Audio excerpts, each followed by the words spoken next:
Assalamualaikum warahmatullahi wabarakatuh. Selamat jumpa kembali sahabat-sahabat viewer dan subscriber channel Titah Misteri.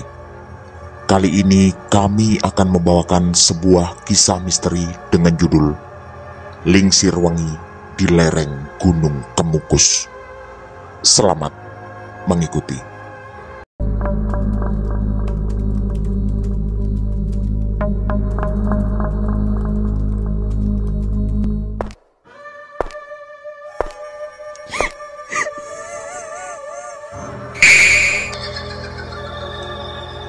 Jangan pernah mengikuti kisah ini sendirian.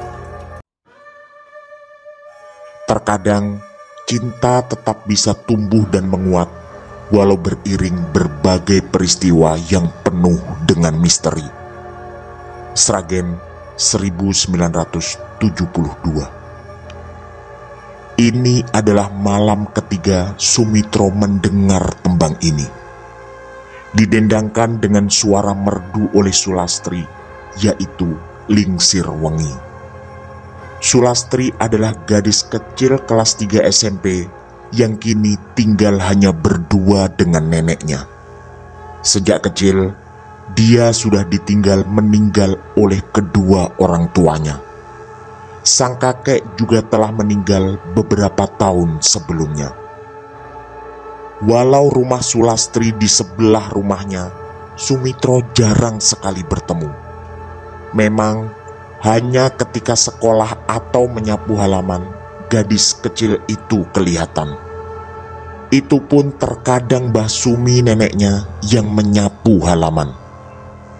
Apalagi ketika liburan sekolah seperti ini. Selain ketika menyapu, hampir tak mungkin melihat Sulastri di luar rumah. Kehidupan Sulastri dan neneknya memang serba kekurangan. Mata pencaharian mereka hanya dari menjual telur dari ayam-ayam yang dipelihara, yang itu pun tidak seberapa. Untungnya, Sulastri beberapa kali dipanggil mengisi acara di desa sebagai penyanyi atau sinden. Tentu, walau tidak besar, Sulastri dibayar untuk itu. Sumitro sendiri adalah pemuda yang lulus SMP sekitar 5 tahun lalu. Dengan kondisi keluarga yang juga sederhana, dia tak mungkin melanjutkan ke SMA ketika itu. Tapi, senandung Sulastri setiap kali membawakan Lingsir Wengi benar-benar membiusnya. Memang, sekitar tengah malam, terkadang Sulastri menyanyi. Mungkin untuk semacam berlatih mengasah vokal. Tapi selama 3 malam terakhir berturut-turut, selalu Lingsir Wengi yang dinyanyikannya. Tak ada lagu lain. Dan suasana selalu sunyi setelah itu. Mungkin dia dan neneknya tidur setelah lagu selesai dinyanyikan. Sejujurnya, ada rasa suka pada Sulastri di hati Sumitro. Tapi dia masih terlalu kecil. Dan Sumitro juga baru berusia 19 tahun. Tapi Sumitro yakin, karena kondisi Sulastri yang tak jauh beda dengannya, pasti sang nenek juga tidak bermimpi terlalu muluk tentang kriteria laki-laki yang akan menikah dengan cucunya kelak. Setiap hari, Sumitro menggembala kambing milik bapaknya. Dia adalah anak terakhir dari 3 bersaudara.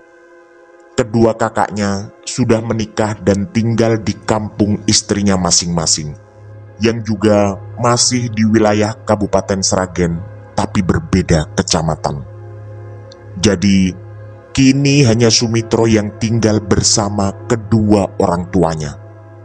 Di lereng Bukit Kemukus yang entah sejak kapan lebih dikenal dengan Gunung Kemukus, yang konon terdapat tempat mencari pesugihan dengan ritual aneh di sana, yaitu berhubungan dengan pasangan tidak sah. Tentu Sumitro sama sekali tak terbayang menempuh jalan itu. Toh, baginya tak ada tuntutan untuk menjadi kaya raya dan bergelimang secara materi. Seperti 2 malam sebelumnya, situasi terasa sunyi begitu Sulastri selesai mendendangkan lagu Lingsir Wengi. Sumitro pun bersiap tidur dan mulai merasakan bahwa Lingsir Wengi yang sayup-sayup dinyanyikan Sulastri adalah lagu pengantar tidur baginya. Dulu, almarhum kakeknya pernah bercerita bahwa suara Sulastri yang ketika itu masih SD begitu bagus dan mengingatkan beliau pada almarhum Mbah Jinah yang adalah sinden legendaris dari kampung ini. Dan kata Mbah Seger kakek Sumitro, ada semacam aturan tidak tertulis yang dia percaya, walau menurut Sumitro sungguh tidak masuk akal, yaitu menjadi seorang sinden tidaklah sembarangan. Kata beliau, harus ada semacam persetujuan dari makhluk-makhluk gaib penunggu kampung untuk memilih sinden terbaik. Dan walau Mbah Jinah dan Sulastri tidak punya hubungan darah, firasat Mbah Seger mengatakan bahwa Sulastrilah yang dipilih oleh para penunggu kampung ini untuk meneruskan jejak Mbah Jinah, yaitu menjadi sinden yang hebat kelak suatu hari nanti. Sumitro tentu tak percaya dengan penjelasan tak masuk akal itu, walau ketika sang kakek menerangkan, dia tak berani membantah atau melawan. Keesokan harinya, seperti biasa, Sumitro bergelut dengan urusan kambing, dari mulai menggembala sampai membersihkan kandang, juga memastikan ketersediaan rumput untuk makanan kambing-kambingnya di malam hari. Dan menjelang tengah malam, dari dalam kamar depan di rumah gubuknya, dia bersiap istirahat. Tapi dia tak berhasil memejamkan mata. Ingatan tentang Sulastri terus menari di benaknya. Anak itu memang beberapa hari ini tak pernah terlihat di luar rumah. Dan bukan hanya itu yang membuatnya kesulitan memejamkan mata. Ada yang kurang malam ini, yaitu lagu penutup Lingsir Wengi yang belum didendangkan oleh Sulastri. Sumitro benar-benar ketagihan mendengar itu sebelum berangkat tidur. Tak lama kemudian, sayup-sayup terdengarlah suara itu. Sulastri mendendangkan Lingsir Wengi. Tapi di malam keempat ini, Sumitro merasa ada yang aneh. Yang tertangkap di telinganya bukan hanya alunan merdu suara Sulastri, tapi juga suara-suara yang menurutnya sangat menakutkan. Ada suara seperti wanita yang tertawa, tapi sepertinya agak jauh. Dan firasat Sumitro mengatakan itu adalah suara tawa kuntilanak. Kali ini, bahkan setelah Sulastri selesai menyanyi, matanya belum bisa terpejam. Ternyata suara tawa kuntilanak itu tidak ikut berhenti. Padahal seingatnya suara itu tadi muncul bersamaan dengan Sulastri mulai berdendang. Perlahan ada rasa takut di hati Sumitro, tapi dia juga penasaran. Akhirnya, berbekal senter milik bapaknya yang selalu ditaruh di meja ruang tamu kecil rumahnya, Sumitro memberanikan diri untuk keluar rumah. Di samping rumahnya ada beberapa pohon pisang. Kebun kecil itu pula yang memisahkan rumahnya dengan rumah Sulastri. Sumitro lalu teringat. Pernah ada yang mengatakan bahwa pisang jenis itu adalah salah satu tempat favorit dari kuntilanak. Sejak kecil, cerita tentang penampakan atau suara kuntilanak memang beberapa kali didengarnya. Tapi untuk mendengar langsung, baru kali ini dialaminya. Perlahan dan mengendap-endap, Sumitro mengarahkan cahaya senternya pada barisan pohon pisang itu. Suasana memang cukup gelap, karena listrik belum masuk ke desanya. Tak ada yang terlihat, selain lambaian daun-daun pisang yang tertiup angin malam, dan beberapa kelelawar yang beterbangan. Dan suara tawa itu juga menghilang. Dulu, almarhum kakeknya juga pernah bercerita bahwa walau liriknya termasuk biasa, tapi irama lagu Lingsir Wengi seperti mengandung kekuatan mistis yang disukai oleh makhluk-makhluk tak kasat mata. Dan salah satunya adalah kuntilanak. Lalu, ketika Sumitro mengarahkan cahaya senter untuk terakhir kalinya ke barisan pohon pisang, matanya menangkap sesosok bayangan berbaju putih. Karena takut, Sumitro segera masuk ke dalam kamarnya setelah mengunci pintu depan. Ada debar luar biasa di hatinya. Mungkin sosok yang tertangkap cahaya senternya memang adalah kuntilanak, yang mungkin ada hubungannya dengan Lingsir Wengi yang didendangkan oleh Sulastri. Sumitro menenggelamkan tubuhnya dalam selimut. Ada kekhawatiran besar kalau saja sosok tadi masuk ke dalam rumahnya. Apalagi rumahnya hanya berdinding anyaman bambu yang berlobang di sana-sini. Tapi untungnya, setelah melafalkan aneka zikir dan doa, suara tawa itu benar-benar menghilang dari pendengarannya. Sumitro akhirnya bisa tertidur setelah berusaha cukup lama. Keesokan malamnya kejadian yang mirip terulang kembali.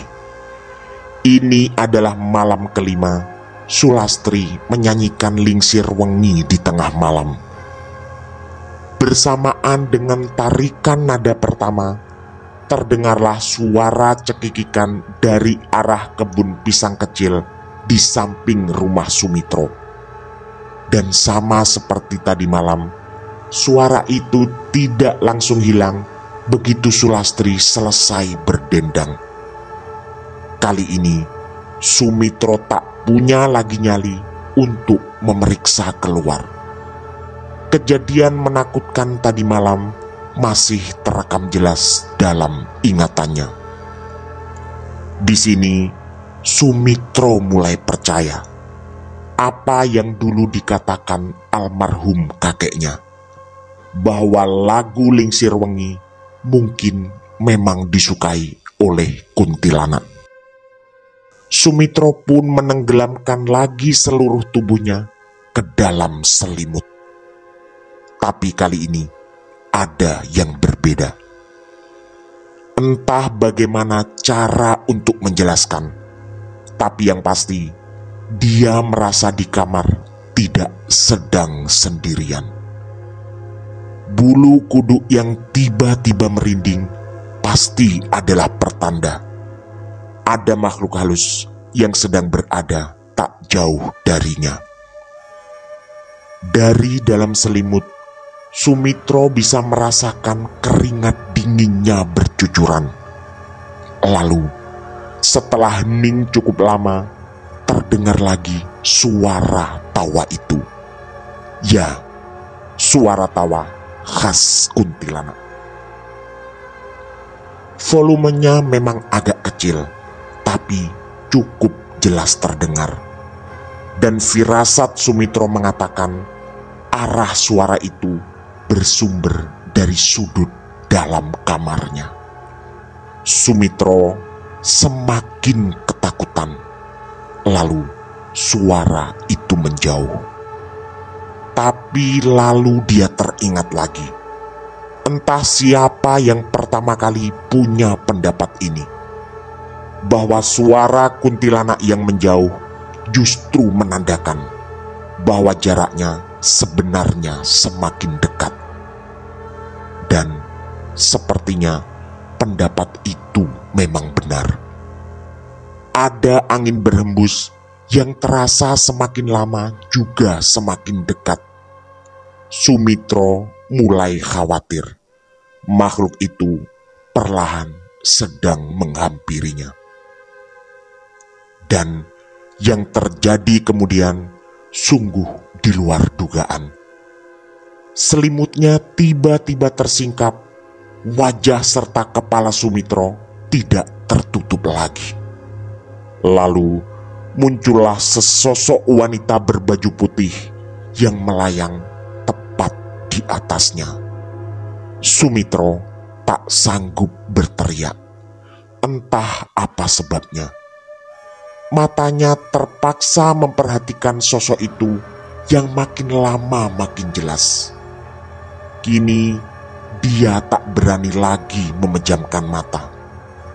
Ada rasa takut lain, andai dia tak mengawasi gerakan makhluk ini.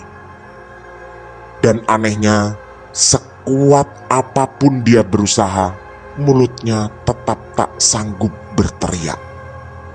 Ini benar-benar mencekam. Sosok yang diyakininya adalah kuntilanak itu ternyata berwajah sangat tua. Dan perlahan ingatan Sumitro bekerja. Seingatnya itu adalah wajah almarhum Mbah Jinah, sang sinden legendaris kampung ini yang meninggal ketika dia masih kecil. Entahlah, ingatan itu tiba-tiba datang dan Sumitro semakin yakin.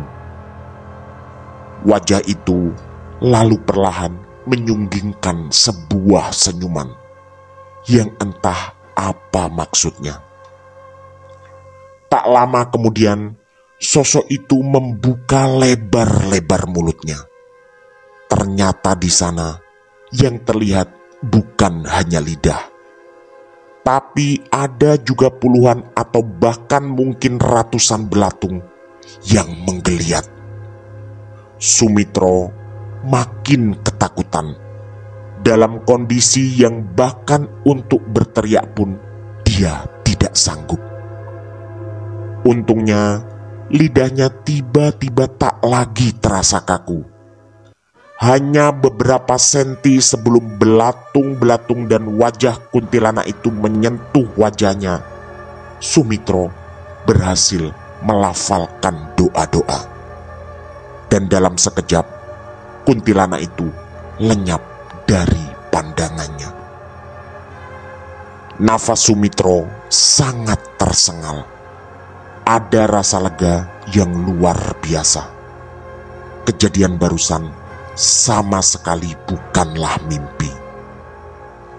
Karena ketakutan masih kuat, Sumitro pun mengambil tikar yang tergulung di ruang tamu, lalu dihamparkannya di depan kamar orang tuanya. Sang bapak yang sempat mendengar dan bertanya hanya dijawab dengan alasan di kamarnya banyak nyamuk. Sumitro pun masih kesulitan memejamkan mata. Kejadian barusan masih begitu jelas terekam di ingatannya. Ada niatan untuk mengadukan ini pada bapaknya, tapi mungkin hanya akan sia-sia. Karena dulu bapaknya sering menekankan bahwa anak laki-laki tidak boleh menjadi penakut. Dan mungkin beliau hanya akan tersenyum mendengar cerita kuntilanak itu. Akhirnya Sumitro benar-benar tak bisa tidur sampai pagi tiba. Setelah mengurusi kandang kambing, Sumitro terfikir sebuah ide. Dia berencana akan mendatangi Mbah Sumi, neneknya Sulastri. Rasanya kali ini dia harus jujur mengakui bahwa senandung cucunya di tengah malam cukup mengganggu. Walau semuanya tentu harus disampaikan dengan sopan. Sumitro pun berjalan ke rumah Mbah Sumi. Ternyata beliau kebetulan sedang di kebun pisang samping rumahnya mencari seekor ayam yang katanya dari kemarin tidak pulang. Dengan sopan, Sumitro pun menyapa. Lalu berbasa-basi menanyakan Sulastri karena beberapa hari ini tidak terlihat. Ternyata jawaban Mbah Sumi sangat mengejutkan. Sudah 6 hari ini Sulastri sakit. Tenggorokannya tidak sengaja tertelan duri ikan ketika makan di acara selamatan di rumah Haji Idris, orang terkaya di kampung ini. Dan kata Mbah Sumi lagi, Sulastri tak pernah bisa ikut latihan menyanyi di balai desa, karena bahkan untuk bicara pun dia merasa kesakitan. Jantung Sumitro pun berdegup seketika. Berarti senandung lingsir wengi yang didengarnya setiap malam bukanlah dari Sulastri. Mbah Sumi lalu mengatakan bahwa baru tadi pagi cucunya mulai bisa nyaman berbicara. Otak Sumitro benar-benar tak bisa menerima. Suara nyanyian yang didengarnya tiap malam benar-benar mirip dengan suara Sulastri. Dan mungkin lagu itu memang disukai makhluk halus. Sumitro pun segera pamit dengan alasan harus menggembalakan kambingnya. Sepanjang hari itu Sumitro tetap berpikir keras. Rasanya tidak mungkin lagu itu dibawakan oleh kuntilanak yang mendatanginya tadi malam. Karena sejak beberapa malam ini terdengar pula suara tawa menakutkan setiap kali lingsir wengi mulai didendangkan. Bisa jadi, andai memang bukan Sulastri yang berdendang, berarti ada makhluk lain selain kuntilanak itu. Malam harinya, rasa penasaran Sumitro semakin kuat. Ada keinginan untuk memastikan siapa yang sebenarnya menyanyi jika lagu itu terdengar lagi. Kali ini dia bertekad, misteri ini harus segera terjawab. Sekitar jam 11:30 malam, Sumitro bersiap istirahat di kamarnya. Perlahan rasa takut berhasil diatasi. Tapi setelah sekitar setengah jam, tak ada suara siapapun yang menyanyi. Mungkin makhluk itu memang tak lagi berniat mengganggunya. Sumitro pun bersiap tidur karena yakin malam ini semuanya sudah aman. Tapi tiba-tiba, entah dia sudah tertidur atau belum, sayup-sayup terdengar lagi lagu lingsir wengi. Spontan, Sumitro pun bangkit. Setelah meraih senter di atas meja, perlahan dia melangkah keluar. Sama seperti malam-malam sebelumnya, terdengar pula suara tawa menakutkan yang mengiringi di sepanjang lagu itu. Perlahan, pintu depan dibukanya dan dia berjalan ke kebun pisang. Kali ini tak butuh waktu lama. Matanya menangkap sesosok bayangan putih yang terbang di udara. Entah kenapa, tak ada rasa takut di hati Sumitro. sosok itu berwajah sangat tua.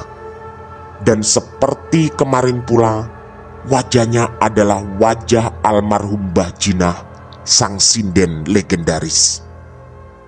Dengan percaya diri, Sumitro menatap sosok itu.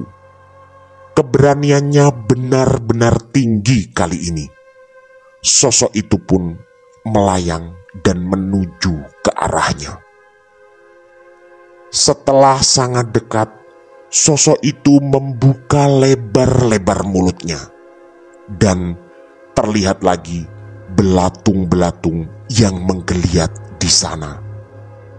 Nyali Sumitro runtuh seketika. Yang tersisa hanya rasa takut yang membuat seluruh badannya bergetar hebat. Lagi-lagi dia tak sanggup berteriak. Karena pemandangan di hadapannya terlalu mengerikan, Sumitro menutup wajah dengan kedua tangannya. Tapi sosok itu ternyata tak tinggal diam. Kedua tangan Sumitro dibuka dengan paksa, seakan dipaksa untuk bertatapan langsung dengannya. Sumitro menangis dalam ketakutan. Lalu dari dalam mulut penuh belatung itu keluarlah kepulan asap yang makin lama makin menebal. Dan dalam sekejap, kepulan asap itu menjelma menjadi sesosok wanita. Ternyata ini adalah wanita yang sama. Mereka berdua adalah kuntilanak kembar yang sama-sama berwajah Mbah Jinah. Dan setelah sosok yang baru itu berdiri tegak, mulailah dia mendendangkan lagu Lingsir Wengi, yang kali ini bahkan terdengar lebih merdu. Mungkin inilah sosok yang menyanyi setiap malam. Sumitro pun terkesima dengan alunan suaranya. Tiba-tiba pandangannya terasa gelap dan Sumitro pun pingsan. Sumitro tersadar setelah merasa ada yang menggoncang-goncangkan tubuhnya. Ternyata itu adalah Mbah Sumi, neneknya Sulastri. Suasana masih gelap dan sepertinya jauh dari pagi. Mbah Sumi dengan suara pelan menanyakan padanya apa yang terjadi. Sumitro pun menceritakan semuanya. Di kebun pisang kecil itu, mereka berdua ngobrol cukup lama. Dan Mbah Sumi menyampaikan sesuatu yang juga tak kalah mengejutkan. Kata Mbah Sumi, tadi malam dia bermimpi didatangi oleh Mbah Jinah.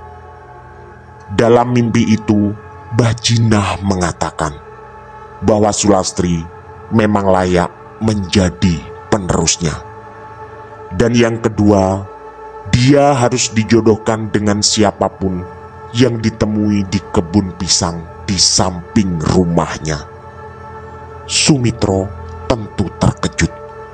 Walau sebenarnya dia memang menyukai Sulastri. Tapi jangan cerita siapa-siapa ya.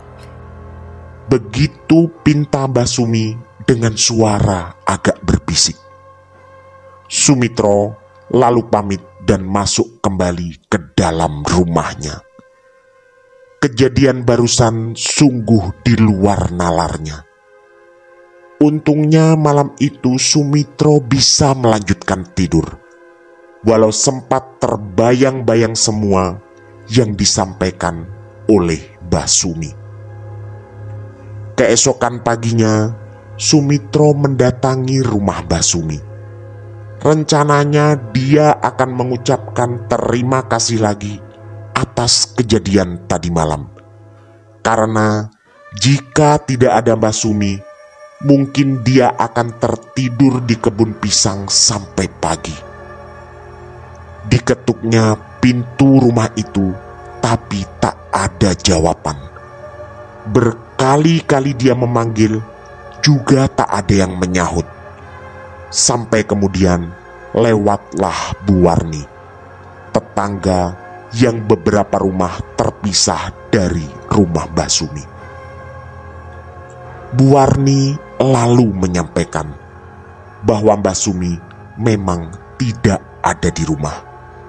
Katanya sejak kemarin sore dia bersama Sulastri dijemput oleh keponakan Mbah Sumi karena salah satu keluarganya melahirkan, dan mereka berdua menginap di sana.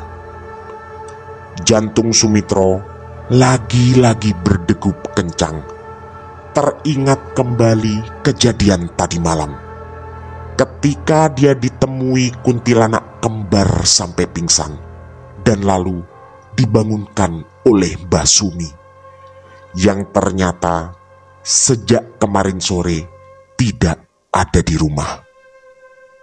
Entahlah siapa yang membangunkannya tadi malam. Sumitro pun kembali ke rumah dan lalu berangkat menggembalakan kambing. Rangkaian kejadian ini bagai misteri yang tak bisa dipecahkan. Akhirnya dia berinisiatif bertanya pada Ustadz Harun di sore harinya. Pada Ustadz Harun, Sumitro tak menjelaskan secara detail apa yang dialaminya. Dia hanya mengaku sering mengalami mimpi buruk dan pernah diganggu oleh penampakan makhluk halus. Ustadz Harun hanya menyarankan agar Sumitro sering-sering membaca doa, termasuk ketika menjelang tidur. Dan yang tak kalah penting kata beliau, jangan pernah tinggalkan sholat. Sumitro pun mengangguk atas jawaban yang sebenarnya cukup sederhana itu. Dalam hati, dia menyadari bahwa selama ini kewajiban sholat memang sering dilalaikannya. Terutama sholat Isya yang sering terlewat karena ketiduran atau subuh karena bangun kesiangan. Sumitro pun berjanji dalam hati akan melaksanakan semua saran dari Ustadz Harun. Bukan hanya karena tak ingin diganggu makhluk halus, tapi lebih karena menyadari bahwa usianya semakin dewasa dan sudah seharusnya dia menjalankan kewajiban agama. Waktu pun berjalan, dan sejak saat itu tak pernah lagi ada suara lagu Lingsir Wengi di tengah malam. Juga tak pernah terlihat penampakan aneh apapun di kebun pisang samping rumahnya. Tapi terkadang walau ada rasa takut, Sumitro merindukan saat-saat aneh itu, mendengar suara lantunan Lingsir Wengi di tengah malam. Pada bapaknya, Sumitro juga pernah bertanya tentang Mbah Jinah yang dia memang tak terlalu paham karena sudah meninggal ketika Sumitro masih kecil. Penjelasan bapaknya ternyata sama dengan almarhum kakeknya, bahwa dulu Mbah Jinah adalah sinden legendaris desa ini. Dan sejak meninggalnya beliau, belum ada lagi sinden yang bisa menyanyi terutama lagu-lagu Jawa yang sebagus Mbah Jinah. Sementara Sulastri semakin sering dipanggil menjadi sinden di acara-acara desa, terutama setelah lulus SMP dan dia tak melanjutkan lagi sekolahnya. Di hampir semua acara di desa itu, Sulastri selalu terlibat dan sebagai penyanyi utama. Walau untuk acara sekelas desa, penghasilannya tentu tidaklah seberapa, tapi minimal cukup untuk membantu neneknya yang sudah semakin tua. Sumitro makin terpikat padanya. Tak jarang Sumitro datang ngobrol di rumahnya dan mereka berdua menjadi semakin dekat. Sekitar 5 tahun kemudian, Sumitro bersama orang tuanya melamar Sulastri. Mbah Sumi pun menyetujui dan pernikahan dilangsungkan dengan acara yang sederhana. Sulastri dengan bijak kemudian menghentikan semua aktivitas menyanyinya. Selain penghasilannya di desa memang tak seberapa, dia juga ingin fokus menjadi ibu rumah tangga. Sumitro sangat bersyukur atas keputusan istrinya. Bapaknya memberi beberapa ekor kambing dan semakin lama usaha peternakannya semakin berkembang. Kisah aneh dan menakutkan tentang kuntilanak dan lagu Lingsir Wengi disimpannya baik-baik dan tak pernah diceritakan pada siapapun, termasuk istrinya. Hampir setiap malam, Sumitro minta Sulastri mendendangkan lagu untuknya, terutama menjelang tidur. Dia jujur mengakui bahwa selain terpikat dengan wajahnya yang keibuan, Sumitro juga sejak dulu jatuh cinta dengan suaranya. Tapi dia minta satu syarat: lagu apapun boleh dinyanyikan selain Lingsir Wengi. Tamat. Demikian kisah misteri dari kami, Lingsir Wengi di lereng Gunung Kemukus. Semoga kisah-kisah kami cukup menghibur dan menemani sahabat-sahabat semua. Mohon maaf apabila terdapat kesalahan dalam pemilihan atau penuturan kata. Kami dari tim Titah Misteri mengucapkan terima kasih. Dan wassalamualaikum warahmatullahi wabarakatuh. Pesan saya, jangan bercermin sendirian di tengah malam. Sampai jumpa.